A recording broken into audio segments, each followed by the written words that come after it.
I ran into my secretly married wife at a bar. She was holding hands with her first love. I was with my lover. Just 10 minutes earlier, we had updated each other on our whereabouts. She said she had a meeting. I said I had to work late. In front of others, we tacitly pretended not to know each other, shaking hands with polite and friendly smiles. But when we got home that night, she suddenly grabbed me, smiling dangerously. You're really playing the field. Huh? Hubby. Chapter 01. I turned to leave the moment I saw Susanna at the bar, but my dumbass friend yanked me back and dragged me right in front of her with a fawning grin. This is the friend I was telling you about, the manager from Mars, Miss Susanna Lin, the famous Miss Lin. Then he introduced me to Susanna, Kevin, director at Penguin. The guy's a beast at what he does. He gave me a thumbs up. If you've got any projects, he's your man. Our Kevin's business skills are top-notch. He kept rambling, but my eyes had already locked with Susanna's. She was clinging to Claude, but her gaze paused on my hand holding Rebecca's, just for a second, before she gave me a playful smirk. I've heard so much about you. She extended her hand. Didn't expect to run into a director at a bar. I thought people like you were so swamped with work. You'd be busy doing overtime right now. As she spoke, her fingertips dug sharply into my palm. I twitched slightly and snapped back. I also thought Miss Lin would be in a very important meeting at this hour. We exchanged a long look, a flicker of danger in her eyes. Then we both let go and turned away. Everyone in the booth was part of our circle, but Susanna and I were secretly married. Apart from our parents, no one else ever knew. We've been married for 7 years, and people around us still think we're single. We often get set up on blind dates. That's Miss Lin's first love, someone said, raising a glass with a laugh. Didn't think our Miss Lin was such a hopeless romantic. Ever since Claude left for abroad 7 years ago, she never got married, just waited longingly for him. I gotta say, Miss Lin is the definition of a top-tier single woman. All these years, she's been bombarded with suitors and eligible bachelors, but none of them won her over. A true, loyal romantic. Now that Claude's back, they're together again. I'd say a wedding's coming up soon. Better invite us to the party. Ha ha ha. I lifted my eyelids slightly. Under the hazy lights, Claude had his arm around Susanna's shoulders, staring straight at me with a smug smirk, the kind of look a winner gives a loser. I looked away and forced a cold, indifferent smile. People really are forgetful creatures. Back then, I spent countless nights tossing and turning, unable to breathe from the heartache. I thought I'd never move on, but now, when I look back, it all feels distant, almost blurry. Who she's with doesn't stir a single ripple in me anymore. Chapter 02. Among everyone present, only Susanna and I had never appeared together before, so our friends assumed we didn't know each other, and someone started introducing me to her. Our Kevin has been single for years, never really found the right one. He chuckled and added, but just recently he started seeing this younger girl and seems to have finally settled down. Honestly, it's the first time I've seen Kevin take a relationship this seriously. Looks like good news is on the way. Huh? Beside me, Rebecca smiled and held my hand. Her eyes curved into crescents as she said sweetly, I'll be of legal marriage age in 3 months. Even in the sultry atmosphere of the bar, the clarity in her eyes wasn't dimmed. She had that spoiled princess kind of delicate face, but her gaze was pure and unwavering, bright puppy dog eyes that locked onto their person and refused to let go. Something stirred in my heart. Meeting Rebecca was completely unexpected. I had just won an award and was invited back to my alma mater to give a lecture. Rebecca wasn't even in my field, she only came to earn some extra activity credits. Who knew that when I was about to leave after the talk, she'd be the first to run up and stop me?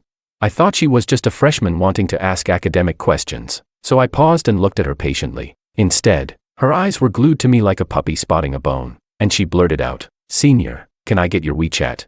I froze. Rebecca didn't look much like Susanna, though both were beautiful. Their beauty was of a completely different kind, but in that moment, I suddenly saw the 22-year-old Susanna. With the same proud tilt of the chin, she had once looked at me and said, Junior, give me your WeChat. I don't know why, but I instinctively pulled out my phone and scanned her QR code. Later, Rebecca told me that the moment she saw me, it felt like Cupid had hit her heart with an Italian cannon. She was blown to bits. 2 hours of the lecture went in one ear and out the other. She couldn't focus on anything except staring at me. I never tried to deceive her. I told her straight up that I was already married. She was upset for a while, but she still came back to me. As long as you divorce her before I reach legal marriage age, I'll forgive you. She looked down at the tips of her shoes, and for a moment I could almost imagine floppy little ears drooping behind her head as she said, 1 year and 3 months to go. At the time, Susanna and I had just had a huge fallout. The reason? I found out she had flown overseas to celebrate Claude's birthday. I already knew there was something between Susanna and Claude. The three of us went to the same high school. They were each other's first love, and their families were perfectly matched. Their relationship back then was fiery and intense, As for me, I was just one of the many ordinary guys secretly crushing on Susanna. Susanna and Claude had been together from age 16 to 22, a full 7 years. They only broke up after college. The reason was simple: they were both prideful, elite individuals. Susanna, being the princess she was, never liked to compromise. Their fights kept escalating until Claude couldn't take it anymore and left the country in a fit of anger. Susanna didn't chase after him, and just like that, they broke up. Later, she saw me playing basketball and asked for my contact info right there by the court. Looking back, it's almost laughable. I thought she liked me. Only later did I realize she was just lonely after Claude left, bored, and chose me at random. What followed was only natural. She was heartbroken and needed comfort. Her family was pressuring her to marry, and she needed someone to fill the role. And I, being the seemingly perfect candidate, became that someone. Meanwhile, I was completely in the dark, foolishly falling for her, thinking true love had finally arrived. I was so happy, thinking she felt the same. Remembering it now, I shook my head and let out a bitter laugh. How utterly stupid I was. Chapter 03. Susanna narrowed her eyes. Her slender fingers toyed with the glass in her hand as she curled her lips into a smirk. Kevin's this old and still not married. Don't tell me you're sneaking out behind your wife's back to mess around with some young girl. I glanced at her. In the midst of the noisy crowd, Susanna was, without a doubt, the one who stood out the most. Her body was curvy and full in all the right places, her features sharp and refined, and her almond-shaped eyes were lined to perfection, lifting ever so slightly at the corners. Time hadn't dulled her at all, it had only made her more intoxicating. She was slouched lazily in the booth in a tight black dress. The thin fabric stretched over her chest in a way that exaggerated her figure. The men around her couldn't stop sneaking glances. I took a sip of my drink and said coolly, "Miss Lynn, it's honestly a bit surprising that you're still single at your age. You're not sneaking out to see an old flame behind your husband's back, are you?" That jab wasn't subtle. The conversation around us instantly died down. No one could figure out why two people who'd just met were throwing shade at each other like this. After a beat, we both scoffed and looked away at the same time. I didn't even know what flavor the drink left in my mouth. Right in front of me, Susanna and Claude were flirting without shame. Eventually, Claude cupped her chin and poured the amber-colored liquor into her mouth with a deep, slow kiss. Everyone around us started cheering and clapping. When the kiss ended, Susanna wiped the wine from the corner of her mouth and raised a brow at me. If this had been before, I probably would have exploded on the spot. But now, I could even curl my lips into a smile and join in with the crowd. Encore. Susanna's smile froze. "Kevin, your turn. You and your girl are the only ones who brought +1s tonight." Some tipsy friends shoved glasses toward me and Rebecca, grinning and nudging. "Let's see what our little sis can do with a kiss."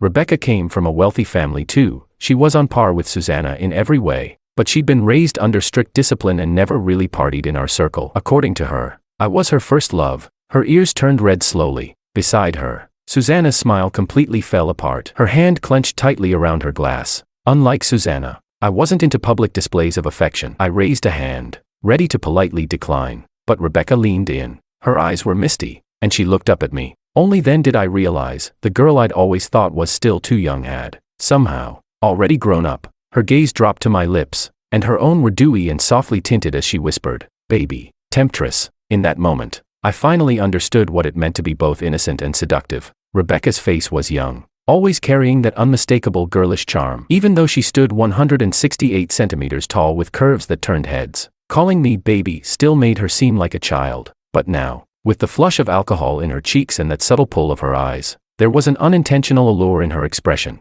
I swallowed hard. Faced with that look, I couldn't bring myself to say no. Just as our lips were about to meet, Susanna suddenly stood up. Her face was pale with rage. She moved so abruptly that several glasses on the table toppled and shattered onto the floor with a loud crash. Everyone jumped, startled. No one had a clue what had just set her off. I instinctively pulled back, but Rebecca just chuckled softly and slid her slender, fair arm around my neck. Then, a kiss, warm with the scent of malt and fermentation, landed gently on my lips. Chapter 04. When I got home and flipped on the lights, Susanna was already sitting on the couch with a dark expression. To be honest, she'd been pulling that long face since the second half of our time at the bar, as if everyone there owed her a few $1,000,000. I ignored her, kicked off my shoes, and headed to the bathroom to shower and sleep. But Susanna spoke up, her tone laced with sarcasm. "Working overtime at the bar, huh?"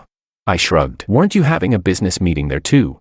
Same difference. Between her fingers was a long, slender lady's cigarette that she hadn't even lit. The ash at the end had grown long, but she didn't bother to flick it off, just kept tossing snide remarks at me. "Kevin, You've really outdone yourself, taking little girls out clubbing now.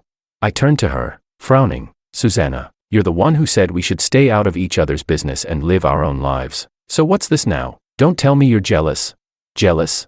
She let out a cold laugh and stubbed out her cigarette in the ashtray. You're thinking too much. I'm only saying this out of courtesy. After all, we are technically still married. Girls that young are never reliable. I couldn't be bothered to argue. And you, being so mature, aren't exactly a beacon of stability either. With that, I stepped into the bathroom and started undressing. The water had just begun to stream from the showerhead when the bathroom door swung open. Before I could even react, a warm, soft body pressed up behind me. I frowned, but Susanna wrapped her arms tightly around me. She whispered into my ear, "Think that little girl knows how to please you like I do?"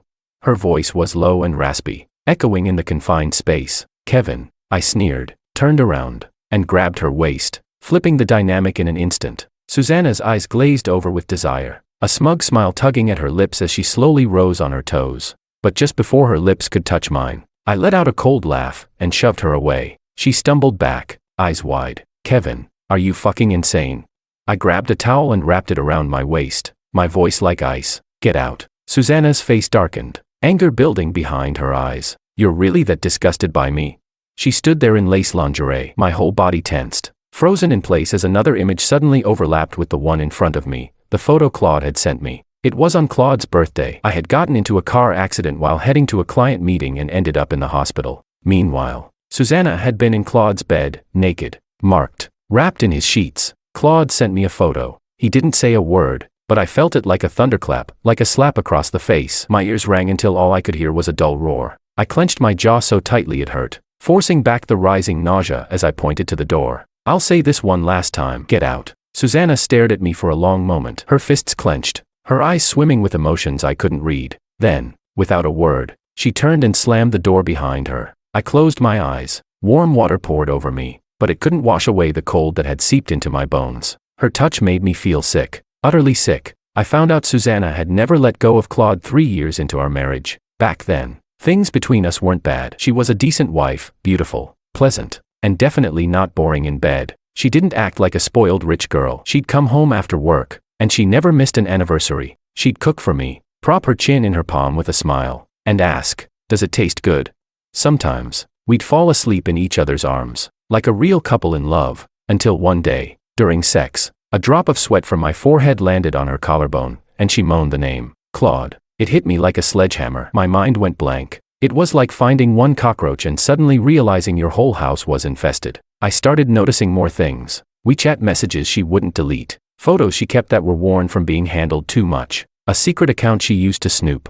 I completely lost it. I argued, begged, threatened. I tried everything, but it was all useless. In the end, Susanna just said coldly, "If you can't take it, divorce me." That was when I realized the truth, that everything I'd believed over the past few years had been one-sided. Susanna never loved me. Her heart had always belonged to someone else. No matter how many years I stayed by her side, I would never measure up to those 7 years she had with Claude. I imprisoned myself in that pain for who knows how long. The hurt was like a venomous snake that had burrowed into my chest, and every night it would sink its fangs into my heart, until that day, when she flew to the UK to celebrate Claude's birthday. I spent that night alone, staring out the window. Even now, I still remember how round, how bright, how cold the moon was. That night, I told myself, it ends here. I gave up. Susanna's mom never liked Claude. There had been bad blood between the Lin and Song families years ago. Her mom, on the other hand, liked me. She took good care of me over the years and even scolded Susanna on my behalf more than once. A year ago, her mother fell seriously ill. The doctor said if she was lucky, she'd last another year or two. Susanna didn't want to upset her, so we agreed to wait until after her mother passed to get a divorce. As compensation, she offered me 7% of her company's shares. I said yes, not for the money, but out of gratitude for her mother's kindness over the years. From that day on, we went our separate ways. Chapter 05. Susanna didn't come home at all for the next week. We only got into the same car again on her mother's birthday. "Try to act like a decent husband later, will you?" Susanna said, one hand on the steering wheel, "and make sure your little kitten or puppy or whatever doesn't call you if we slip up. Say goodbye to your precious 7% shares." I let out a cold laugh. "Worry about yourself first." Susanna's face darkened, and she said nothing more. Her mother lived in a villa halfway up the mountain. We drove along the winding road, climbing higher and higher, until suddenly Susanna's phone rang. She glanced at the screen and immediately picked up. I turned my face away instinctively. A few years ago, I used to call Susanna often. We were newlyweds back then, and I couldn't help but miss her constantly. But she rarely answered. Whenever I asked, she'd say she was too busy with work. I was stupid enough to believe her. Only later did I understand, if someone matters to you, you'll always find the time. If they don't, even if you're free all day, you won't give them a single second. Whatever was said on the other end. Susanna suddenly slammed on the brakes and pulled the car over. I nearly smacked into the windshield. What the hell are you doing? Susanna's expression was serious. Something came up. You go by yourself. I stared at her. Are you fucking insane? We're halfway up a mountain. At least drop me off at the top. It's urgent. Claude needs me. Get out, she said, impatient. The seat lifted automatically, and she shoved me out so hard I nearly twisted my ankle. Before I could even curse her out properly, the sports car peeled off with a roar, leaving only exhaust behind. Susanna, what the fuck is wrong with you? I was fuming, practically stomping in place, but she was already gone. Not even a glimpse of her taillights left. I took out my phone, only to find no signal in the mountains. I stood there for a long moment, then gritted my teeth and started walking uphill. Susanna's mom had always treated me well, maybe not like her own son, but never once unfairly. Even though they had a private chef and housekeeper, she always insisted on cooking for me herself. She memorized my favorite dishes and would go out of her way to make them whenever I visited. Susanna was jealous of that. She once complained that in all her years, she'd barely eaten anything her mother cooked. When her mom found out about Susanna cheating for the first time, she was furious. Even though she was already sick, she forced herself into the kitchen, dug out a rolling pin, and beat Susanna with it. Kevin married you to put up with this crap. What kind of spell has that Claude cast on you? How could you treat Kevin this way? Her time is running out. Every visit could be the last. Susanna may be heartless, but I'm not. The mountain path was steep, and though my old leg injury from the car accident usually didn't show, it hadn't fully healed. Before long, the pain was unbearable. Still, I kept walking, gritting my teeth with every step. By the time I got close to the villa, I could barely feel my knee anymore. Just then, my phone finally rang. It was a friend who worked at a hospital, one of the few who knew the truth about me and Susanna. He didn't speak at first. Then, in a hesitant voice, he said, Kevin, I just saw Susanna come to the hospital with a guy. They even went to the OBGYN department. He sent me a photo on WeChat. In the photo, Susanna stood just outside a hospital room, gently supporting Claude. She looked genuinely concerned. My friend didn't say another word, probably didn't want to make it worse. I just stood there, staring at the picture. Then, a raindrop fell onto my phone screen. I looked up in a daze and realized it was raining. Mountain rain came fast and hard. Within minutes, I was drenched, the chill seeping deep into my bones. It was too late to turn back, so I dragged myself up, step by step. The rain was freezing, swept in by gusts of wind, and for some reason, it made me think of something from long ago. Back in high school, after night classes, I'd stumbled upon a group of thugs cornering a girl in our school uniform. She slapped the ringleader across the face, refusing to back down. Enraged, he punched her in the stomach. She doubled over with a grunt, but still didn't beg. That only made them angrier. I was young and impulsive back then. I yelled, "Hey, what the hell do you think you're doing?" They ignored me, but I couldn't just watch them beat her like that. So I charged in and started fighting. I'd trained in Sonda for a bit, and I fought dirty. A few punches later, they were on the ground. Then two of them pulled out baseball bats. One of them raised it and swung straight at her head. If that hit, she'd probably die on the spot. So I gritted my teeth and jumped in front of her. The bat slammed into my leg. The pain was excruciating. I collapsed immediately. They thought I was with the girl, and their attacks got even more brutal. I took a few more hits before the cops showed up and they scattered. I still remember grabbing her wrist, coughing and saying hoarsely, "Don't be scared." After that, everything's a blur. When I came to, I was in the hospital. The doctor told me my leg was fractured, with multiple injuries. They'd already done surgery. My parents took me back to our hometown so they could take care of me. I'd nearly forgotten that incident until my car accident years later. When the doctor asked me if I'd had leg surgery before, she told me the old injury might affect my recovery, and that I needed a family member to sign the surgical consent form. I called Susanna. She said she was in a meeting and couldn't come, so I signed it myself. The next night, lying in a hospital bed, I received that photo from Claude. That's when I realized there was no meeting. It was Claude's birthday, and Susanna had gone to celebrate with him. She brought herself to him across the ocean. The hospital room window wasn't very clean. The moon outside looked huge, glowing white with a cold, harsh light. My heart ached so badly I felt like it was being pulled apart. The pain didn't stop there, it spread, invading every organ inside me. People say a man shouldn't talk about heartache. Sounds weak, but that night, there was no other word for it. Susanna was in Claude's bed, wrapped in his arms, and I was alone, sleepless, in a hospital room. That was the night I finally woke up. I didn't want to wait for her anymore. Chapter 06. I rang the doorbell of the villa, and the housekeeper was startled when she saw me. Sir, what are you? I waved my hand. I'll go take a shower first. I didn't want Susanna's mom to see me like this. She didn't have much time left, and there was no need for me to upset her any further. After showering and tidying up, I finally entered Susanna's mother's room. She lay quietly in bed. The once elegant, beautiful woman had withered into a frail figure, as fragile as dry tinder. Her face was pale, drained of color. The sound of the door opening stirred her, and she slowly opened her eyes, a faint light appearing in them. Kevin, you're here? I sat beside her and took her hand. Mom, you look better than before. You seem more spirited. She coughed twice and forced out a difficult smile. There's not much time left. I didn't reply, picking lighter topics from the past few days to talk about. Eventually, the conversation started to fade. There wasn't much left to say, so I gradually fell silent. Susanna's mom leaned back against the pillow. The room was silent. I gently patted her hand. Mom, you should rest. I'll come see you again next time. As I got up to leave, she suddenly called out to me. Kevin, divorce Susanna. I froze. What? She's still entangled with that man, isn't she?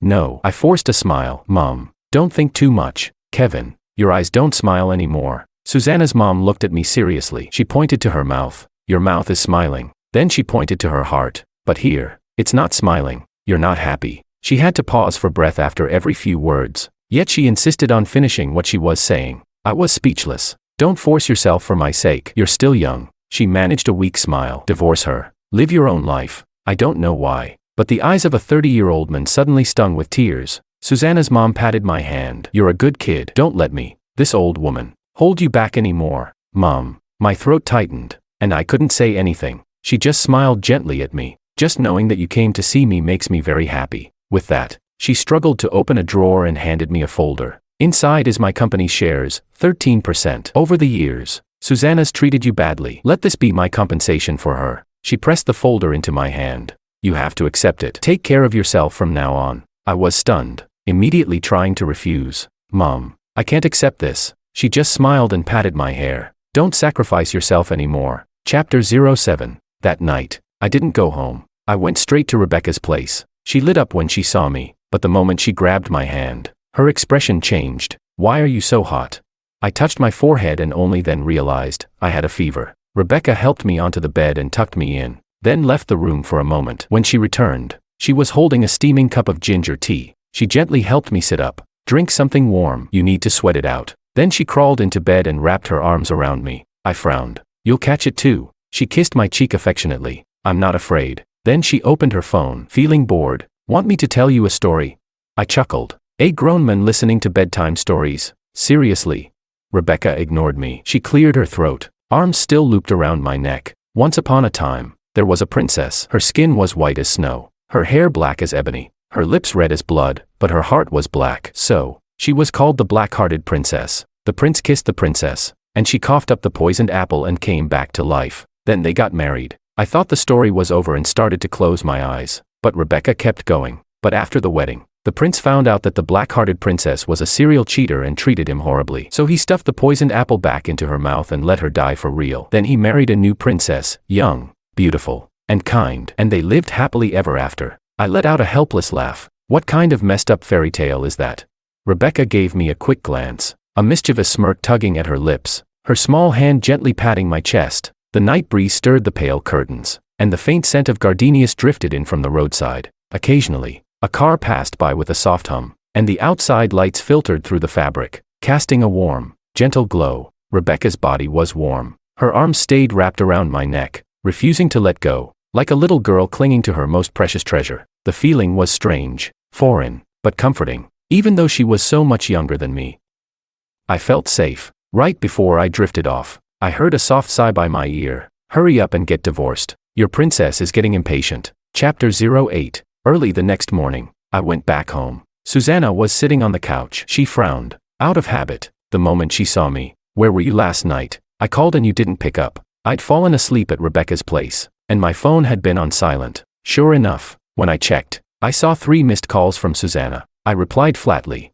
Not your business. Susanna's expression darkened. Then, somewhat awkwardly, she added, Claude wasn't feeling well yesterday. He's always had health issues. No need to explain. I changed into my slippers, my voice impatient. I don't care. There was a time when I desperately wanted to know Susanna's every move. Just hearing her and Claude's names in the same sentence used to wreck me. But now, I didn't even want to hear about it. I came back to get divorced. I threw the divorce papers at her. Your mom already knows everything. She's transferred her shares to me. You can keep your 7%. I want this divorce finalized ASAP. If you stall, I'll take those cheating photos Claude sent me straight to the court. Susanna froze. I'd kept that photo all along to remind myself of the humiliation. Every time I looked at it, my love for Susanna withered a little more, until nothing was left. I thought we agreed to wait for now. She frowned. Kevin, you're really in that much of a rush to be with that girl? She let out a bitter laugh. You think she's going to be better than me? She's way younger than you. What could you two possibly talk about? Even if you stay together for 10 years, do you think the love will last? She shook her head, sarcasm all over her face. Kevin, you're still so naive. I turned and looked straight at her. The woman I'd once been thrilled to marry now looked absolutely repulsive. Still better than a two-faced cheater. I sneered. Susanna, do you know how disgusting it is for someone like you to ruin another person's life and still act like you've done nothing wrong? She stiffened, speechless. Other people's lives aren't props for your cheap drama. You think we're all just background extras in your little affair? I stepped forward and stared her down, each word laced with mockery. When you walk around with Claude, do people know he's messing around with someone else's wife? Susanna shot to her feet. Stop saying things like that. What you two did is way worse than anything I'm saying. I sneered again. You think I want to waste my breath on you? Sign the damn papers. After this, we go our separate ways. If you want to put his photo on your family altar, I won't stop you. Susanna's eyes turned icy. After a long silence, she curled her lips into a smile, cold and lifeless. Fine. You said it yourself. Don't regret it, Kevin. I snorted and handed her a pen. Let's go. Hurry up. Her face was like a storm cloud as she snatched the pen, signed her name through gritted teeth, and shoved the agreement back at me. There. Happy now? I nodded. The Civil Affairs office opens at 9. See you there. Don't be late. Chapter 09. From the moment Susanna signed her name, I'd been in a good mood. It was the last day of our marriage. I couldn't wait to tell Rebecca. She was thrilled too. FR. Then let's go tomorrow morning and register ours too. Save you a trip. I'll go home and grab my household book right now. Took a lot of effort to calm her down and convince her to wait until we'd met each other's parents. That day, we were attending a mutual friend's wedding. Susanna and I arrived in separate cars, but somehow we were still seated at the same table. I treated her like air. She picked up food from the center of the table and placed it on Claude's plate, smiling sweetly. Eat more. Then, without a trace, she glanced at me. Claude's expression stiffened. Susanna, you know I don't eat seafood. The rest of the table scrambled to ease the awkwardness. You two really are made for each other. Lovers reunited at last. Is the wedding coming soon? Let us know, we'll be there.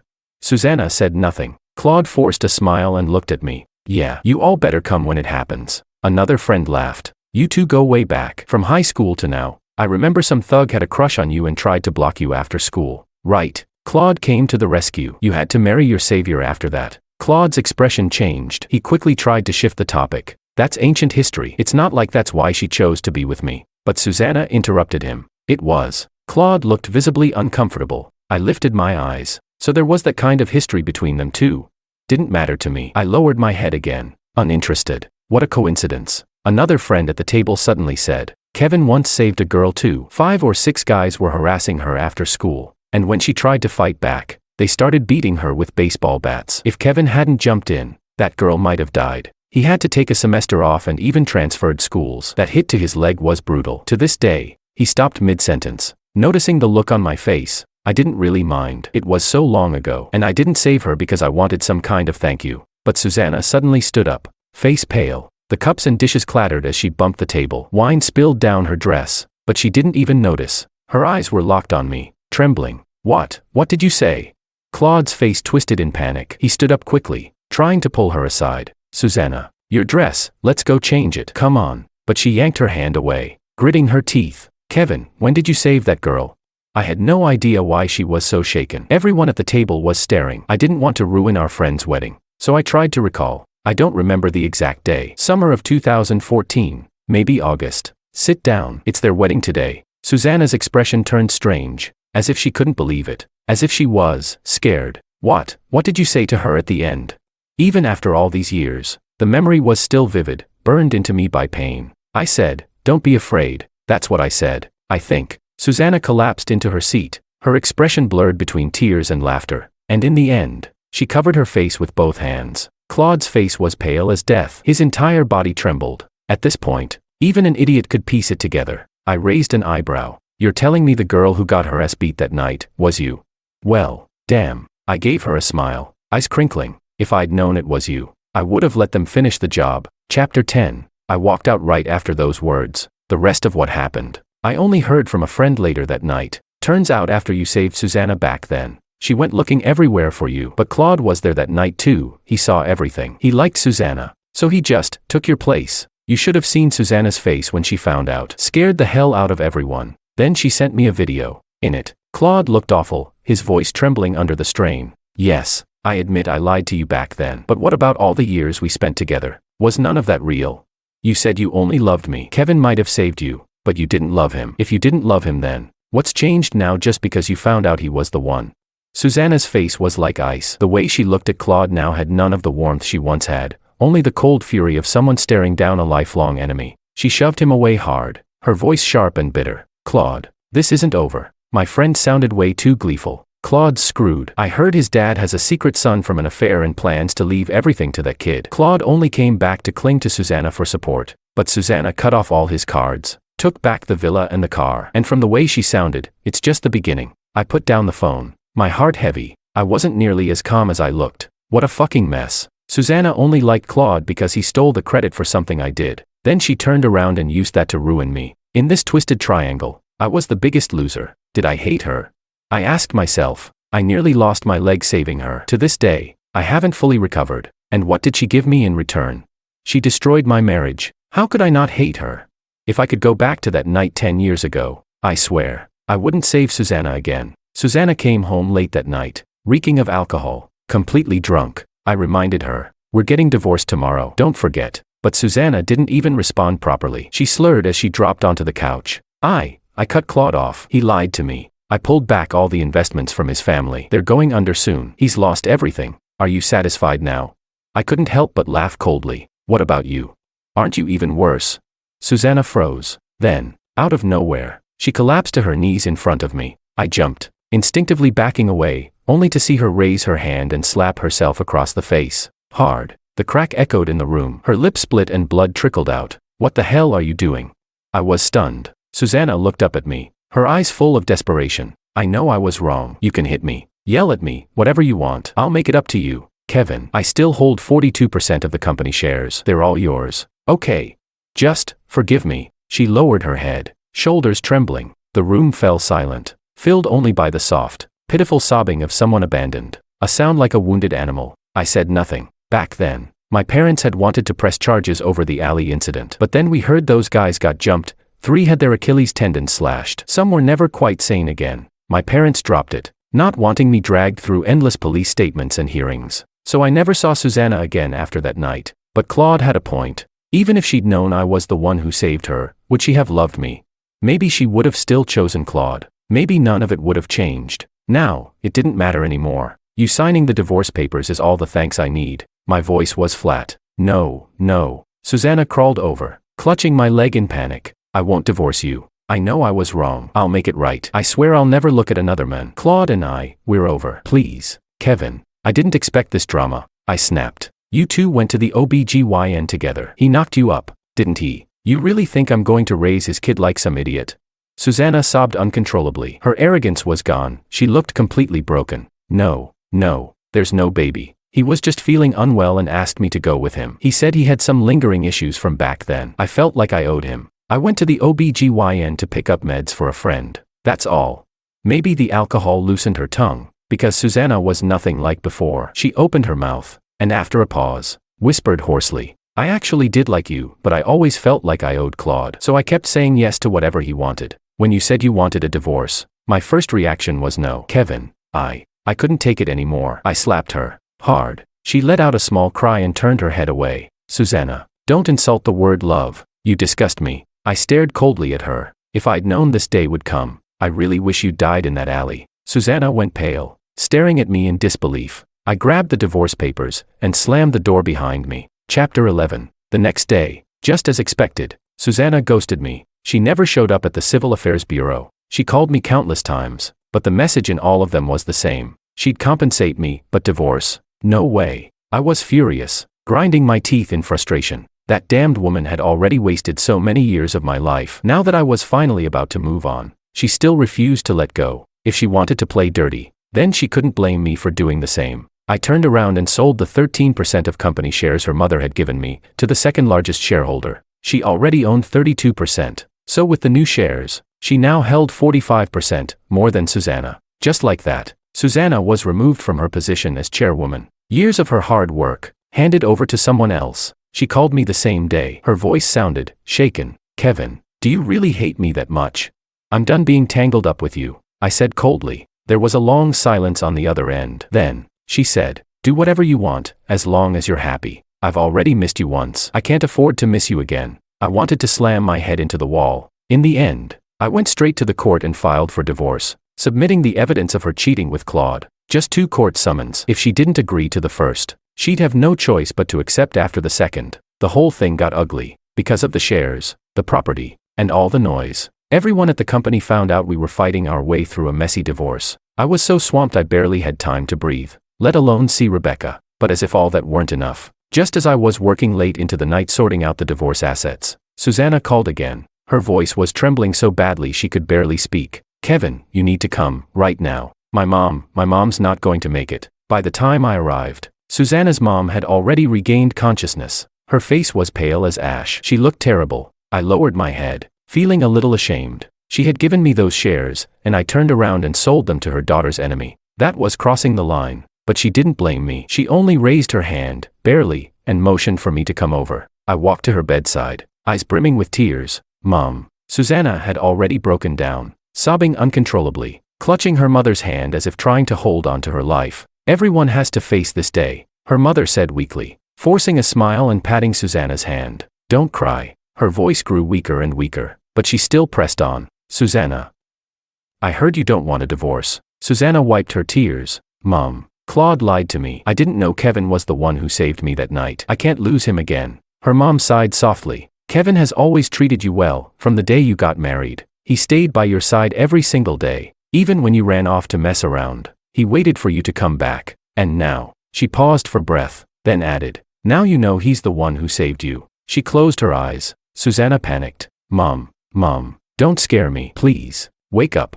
Her mother opened her eyes again and, using every bit of strength she had left, whispered, "I have one last wish, you must promise me." Tears poured from Susanna's eyes as she nodded frantically. "Whatever it is, Mom, I promise, I swear." "Divorce Kevin," she said, gripping Susanna's hand tightly. "You two were never meant to be. Don't drag him down anymore. He's a good kid." I felt a rush of emotions in my chest, messy, tangled, impossible to describe. I never imagined that in the end, even Susanna's mother would be the one trying to set me free. Susanna froze. Then, inch by inch, she slid down beside the bed, finally collapsing onto the floor in despair. Her fingers, clenched so tightly they'd turned white blue, began to bleed from the cracked edges of her nails. Finally, she let go of her mother's hand and covered her face. Her whole body shook violently. Her sobs were hoarse, broken, as though her soul was being torn apart. "Okay," she whispered. "Mom, I promise you, I'll agree to the divorce." At that moment, her mother's hand went limp and dropped. Chapter 12. By the time we finished handling Susanna's mother's funeral, several days had passed. Susanna and I met at the Civil Affairs Bureau, just as we'd agreed. She had lost a lot of weight. Her clothes hung loosely, swaying in the breeze.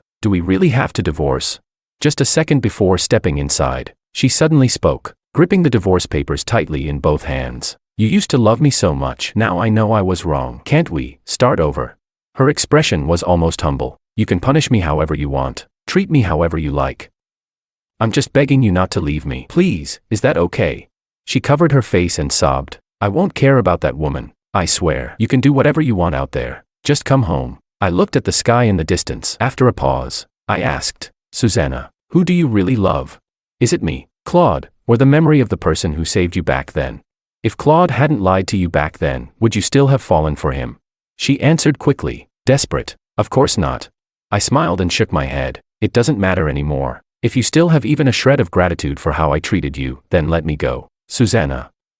I truly, Honestly, don't love you anymore. The wind tousled the hair on her forehead, and I thought I saw her eyes turn red. Then she forced out a broken smile. All right, Kevin, I'll let you go. In the end, her voice sounded as though something was stuck in her throat. Each word seemed harder and harder to say. The house, the car, the stocks, the savings, they're all yours. I'll walk away with nothing. She pulled out a new agreement. Call it compensation. You don't want me? Then at least take the money. I glanced at the divorce papers, stunned. Susanna wasn't just giving me half. She was giving me everything. All 42% of her company shares. Every last property. Every asset. Every cent. She didn't keep a single thing. I didn't want anything more tying me to her. I shook my head. There's no need. She gave a bitter laugh. If you don't take it, I won't sign. I had no choice but to write down my name. I didn't ask her what she'd do from here. Whatever she did, it had nothing to do with me anymore. I wouldn't go soft again. Divorcing was much faster than marrying. Before long, we were handed that little green booklet. As we walked out the door, Susanna looked at me with a complicated expression. Her eyes locked onto mine. I raised a hand slightly. Goodbye. She said nothing. I drove my Bentley into the distance. Through the rearview mirror, I saw Susanna still standing there, unmoving. She looked like she was saying something, but I couldn't hear it anymore. Soon, traffic passed between us. Our worlds parted ways, vanishing from each other's view. I turned my eyes back to the road ahead. Goodbye, Susanna. I hope we never meet again. Extra, Susanna's perspective. 2 years after my divorce from Kevin, I ran into him at a bridal shop. I was there to pick up the wedding dress my cousin had ordered. As I turned to leave, I saw a woman coming out of the fitting room, holding up the skirt of her dress. He was looking at her, his expression full of tenderness that almost seemed to melt. I froze in place, my eyes glued to him. It had been a long time since we last met. He looked much better now. The woman spun around in front of him and jogged toward him, her eyes sparkling. How do I look? He smiled, his eyes full of warmth. You look great. For some reason, my mind wandered back to many years ago, back when we had just gotten married. He had been just as excited, pulling me to see wedding dresses. What was my reaction back then? I think I was always lost in thoughts of Claude, impatiently looking down. Everything's fine, just pick whichever one. Before we left, I glanced over. He was standing there, his shoulders that had been so rigid now sagging. The smile on his lips had faded, replaced with an air of quiet loneliness. I felt a sharp pain in my heart, and when I looked back at him, I saw him staring at the woman across from him for a long while, before pulling out his phone to take a picture of her. Then, he waved, and the two of them huddled together, whispering about something. I think this one makes my arms look too big. What do you think? This one? I think the third one is better. I asked the sales assistant, and the embroidery and rhinestones were all hand-stitched, flown in from Paris. Now that you mention it, the third one does look great. Don't rush. Try on some more. We'll swap it out if we find a better one. For now, let's settle on this one. Okay. She treated him better than I did. I should be happy for him, but for some reason, I felt a lump rise in my throat, tears welling up in my eyes as I struggled to breathe. He was supposed to be mine. It was me who lost him, and now someone else was making him happy. These 2 years without Kevin made me realize just how much I still couldn't let go of him. I thought about him every single day. Sometimes, after drinking, I'd dream about him. Not the man he had become after everything fell apart between us, but the man he was when we first got married. He'd cook my favorite dishes when I came home from work, and before bed, he'd rub my feet whenever I complained of sore legs. In the mornings, before leaving, he'd insist on giving me a kiss. At the time, I didn't think much of it. Sometimes I even found it annoying, but in my dreams, I would cry from happiness. When I woke up the next morning, the bed beside me was empty. The emptiness and sadness hit me so hard, I could barely breathe. I had developed a drinking problem, because when I was drunk, I could briefly see him loving me again. I knew it wasn't good, but I couldn't stand it. I kept replaying memories of him, falling in love with him all over again in those memories, until I couldn't get out of them. How stupid. Why did I only realize how much I loved him after he left? I didn't know how long I stood there, but I couldn't tear my eyes away from him. I almost greedily watched him, unwilling to miss a single second. Even though he had fallen in love with another woman, I kept staring at him. The pain grew deeper with each passing second, but I couldn't pull my eyes away. Soon, the woman had picked her wedding dress. She walked up to him, and they left the store together. He casually glanced up and saw me. Then he froze. The woman looked at me too, and then I recognized her, the young girl he had been seeing before. Now, she had grown into a more mature woman, her youthful innocence gone. His voice was calm. It's been a while. My voice trembled as I struggled to speak. It has. I wanted to say so much more. I wanted to ask how he was doing. I wanted to ask if she was better than me. If she wasn't, could he come back to me? But in the end, I couldn't say anything at all. He waved his hand, clearly not wanting to speak with me, and took the woman's hand as they walked away. As they got farther, I heard her ask him, "Your ex-wife? She's changed a lot." I almost didn't recognize her. He responded flatly, "She's not important. No need to recognize her." They got into a car and drove off with the roar of the engine. I stood there, watching the car disappear down the street. I remembered that when we got divorced, it was the same. I watched him walk away, but this time, it felt like a real farewell. He seemed happy. That's good. As for me, maybe I'll never be happy again, but that's okay, as long as he's happy. Kevin, I wish you happiness. This time, I truly mean it.